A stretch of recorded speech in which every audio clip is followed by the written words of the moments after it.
Some men don't raise their voices. They don't posture. They don't chase attention. Yet, when they speak, the room shifts. It's not charisma. It's not confidence. It's something deeper. A mind so sharp, so disciplined, it unsettles people. Today, you're going to learn how to forge that kind of mind. One that doesn't just survive the world, it dominates it. Lesson 1. The shift that separates the weak from the unshakable. Here's a truth no one wants to admit. Life will break you if your mind stays soft. And most men go through life begging for comfort, not realizing it's comfort that dulls the blade. But power, real power, is born in pressure. If your life feels hard, you're not cursed. You're being called. Your mind is a weapon, but only if you train it. Imagine steel left untouched, cold, brittle, weak. Now imagine that same steel plunged into flame, hammered into shape, hardened through impact. That's what pain is. That's what rejection is. That's what setbacks are. They're not signs that you're failing. They're the moments your mind is asking, are you finally ready to become dangerous? Most men say no. The strong ones, they lean in. They stop seeing discomfort as punishment and start seeing it as the initiation. Every time you endure instead of escape, you sharpen the edge, and slowly, your mind becomes a blade others can feel, even in silence. Lesson 2. Daily habits that forge a ruthless mind. A powerful mind isn't built during chaos. It's built before it. Every dominant man you admire, the ones who seem untouchable, unbothered, unbreakable, they weren't born that way. They've been sharpening themselves in private through daily discipline. Here are the daily rituals that forge a mind people feel before you even speak. 1. Cold exposure. Teach your mind who's in charge. The water is irrelevant. The resistance you feel before stepping in, that's the real opponent. Every morning you face a choice. Surrender to comfort or seize control. When you step into that cold, you're not just conditioning your body. You're proving that your decisions are stronger than your emotions. 5 minutes of pain. 1 lifetime of proof. I do hard things on command. 2. Brutal physical training. Connect pain to power. Real training is not for looks. It's for war readiness. Hit the gym. Push until your muscles scream. Lift until the bar shakes. Why? Because every drop of sweat is a vote cast for your future identity. You're not just getting stronger. You're wiring your brain to associate suffering with growth. The weak avoid it. The dangerous seek it out. 3. Morning stillness. Dominate the chaos within. 5 minutes. No phone, no noise. Just your thoughts, raw and unfiltered. Most people run from that silence because they're terrified of what they'll find. But you sit in it. You learn to control your breathing. You command your attention. Because if you can't control your own mind in silence, you'll be a slave to it in chaos. 4. Chosen discomfort. Voluntary suffering is mental ammunition. Every day, you need to face one thing that makes you hesitate. Just one. Wake up before the alarm. Make the difficult phone call. Say what needs to be said. When you voluntarily step into discomfort, you rewire your brain to interpret fear as a green light, not a stop sign. Do this long enough, and the things that once intimidated you will collapse under your gaze. Lesson 3. 5 habits that betray your inner fortress. The Stoics believed power didn't come from controlling the world, but from controlling yourself, your judgments, your impulses, your character. But most men, knowingly or not, corrupt their inner citadel every single day, and then wonder why no one respects them, including themselves. These 5 habits are not just distractions. They are betrayals of reason, of discipline, and of your potential. 1. Complaining, a rejection of fate. Every time you complain, you say, "Reality should serve my comfort." But the Stoic does not beg for mercy from the world. He adapts to it. He accepts it.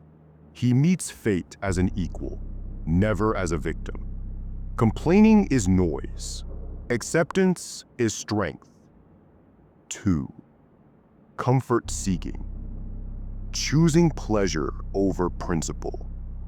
Epictetus warned, freedom is not achieved by satisfying desire, but by eliminating it. Most men are ruled by their cravings: food, validation, distraction. But what you indulge in privately will define you publicly. If you choose comfort now, you choose fragility later. 3rd, excuses, the enemy of prohairesis. In Stoicism, prohairesis means the moral will, the power to choose your response. But excuses outsource that power. They say, "I'm not responsible. Something else is." That is not the voice of a man. That is the voice of a slave. A strong mind owns everything: the wins and the losses. 4. Emotional reactivity, abandoning reason to passion. No man is free who is not master of himself. Marcus Aurelius. When you erupt in anger or spiral in despair, you lose your throne. The external world dictates your internal state. But the Stoic builds space between impulse and action. He slows the breath. He waits. And in that silence, he reclaims control. 5. Overstimulation, fleeing from reflection. Seneca said, "To be everywhere is to be nowhere." If your mind is always busy, scrolling, consuming, multitasking, you're not training clarity, you're training chaos. A distracted man is easily manipulated, but a focused man, he cannot be swayed, and that terrifies people. Remove these habits, not just to feel better, but to rebuild the fortress within you. Because once your inner world is disciplined, no one out there can shake you. Lesson 4. The Emperor who mastered himself. Imagine ruling the most powerful empire on earth. Plagues decimating your cities, enemies attacking your borders, friends turning into traitors, your own body breaking down. Now imagine facing all of that without losing your mind.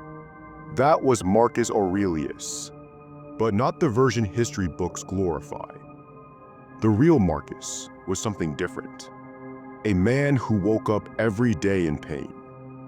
A man who wrote in secret, not to impress, but to endure. You have power over your mind, not outside events. Realize this, and you will find strength. That wasn't a quote for others. That was a reminder to himself. He didn't scream. He didn't seek revenge. He didn't collapse under the weight of power. He endured in silence, and in that silence, he became terrifying, not to others, but to his own weakness. Because a man who doesn't flinch when the world falls apart. A man who leads without ego, fights without hatred, and commands himself before others. That kind of man is rare. And in a world full of emotional chaos and mental noise, rare becomes intimidating. Lesson 5. Emotional control is the final form of power. Most men are ruled by emotion. They react fast. They speak without thinking. They crumble under pressure, and the world sees it. But a man who can control his emotions, a man who doesn't react, but calculates, that man becomes unpredictable, and that's terrifying. Here's how the Stoics handled it. Pause before you react. Marcus Aurelius wrote, "The best revenge is to be unlike him who performed the injury." In that pause, between stimulus and response, is your freedom. Someone disrespects you. Pause. You feel rage boiling under your skin. Breathe. That moment of silence is the difference between power and regret. Because when you no longer react like a cornered animal, you become something else entirely. Be the mountain in the storm. Metaphor. Picture this. A violent storm lashes out. Rain crashes sideways. Wind howls. Lightning tears the sky. That's what emotional chaos feels like. But now, imagine a mountain. Unmoving, centered, unshaken. The storm rages, but the mountain remains. This is the mind you must build. Not because you're void of feeling, but because you've trained yourself to stay grounded in the storm. The weak lash out, the strong remain composed, and the man who can stay still while the world loses itself, that's the man people fear and follow. Lesson 6. Failure is ego death, and that's why it's power. Most men don't fear failure. They fear what it says about them. That maybe they're not as strong, smart, or special as they believed. But here's the brutal truth. You will never become powerful until your ego dies. The Stoics didn't chase validation. They chased reality. Marcus Aurelius, Emperor of Rome, called himself a soul carrying a corpse. Not a king, not a god, just a man. And when he failed, in battle, in trust, in judgment, he didn't make excuses. He turned inward. He refined himself. That's the way. Look at Jocko Willink, decorated Navy SEAL, leader of SEAL Team 3's Task Unit Bruiser, one of the most respected combat teams in Iraq. But after a mission went wrong and a fellow soldier died in a friendly fire incident, he didn't deflect blame. He didn't hide behind rank. He stood up in front of his team and said, "There is only one person to blame. Me." Ego death. Public, brutal, real. But in that moment, he earned ultimate respect. And more importantly, he earned the right to lead himself. That's how powerful men are made.